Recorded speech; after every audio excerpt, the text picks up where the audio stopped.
This video sparked an online viral storm about the new iPhone 6 smartphones and how they bend under pressure. From there, hashtag #BendGate took off on social media with people bending their phones, blaming tight pants, and spoofing the whole story. Consumer Reports wanted to bring some science to the matter and find out, how much force does it take for a phone to bend and not bend back? So we took 6 smartphones, including the new iPhones, into our labs for stress testing. We used what's called an Instron compression test machine, right behind me. We started at 10 pounds of force for 30 seconds, then released. Then we upped the force in 10-pound increments and noted when the phones first began to deform. Our test lineup? The iPhone 6 Plus, obviously, along with its comparably sized competitors, the Samsung Galaxy Note 3 and the LG G3.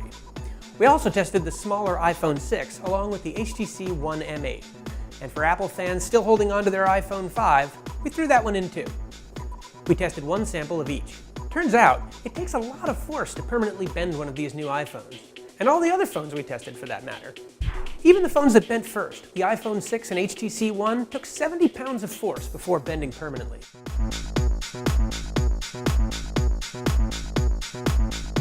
The iPhone 6 Plus took more punishment at 90 pounds. But its smaller, thicker precursor, the iPhone 5, outperformed both its siblings in our test with no noticeable deformation until 130 pounds of force.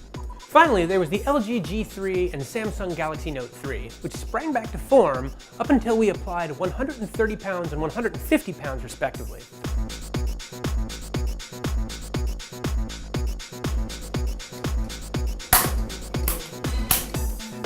At that point, their screens separated from their cases and stopped working. For comparison, we tested a few pencils in the Instron. It took 80 pounds of force to break 4. I got 4 right here, and I can tell you, that's pretty tough. All right, maybe 3. Ugh. Wow. And this is what 100 pounds of force looks like on a tennis ball, fresh out of the can. One note, a bent phone is bad, but can still function. All the iPhones and HTC One looked beat up after our initial tests, but were still working. So we went further to see how much more they could take. As we moved beyond 90 pounds of force, the screens on those phones started separating from their cases.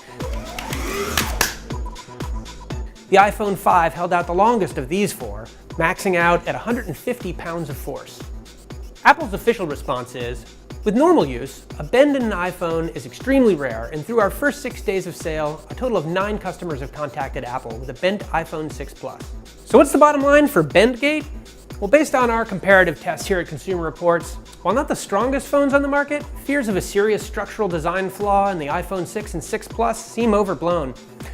Follow our ongoing coverage of the new iPhone 6s and all of our electronics reviews at consumerreports.org.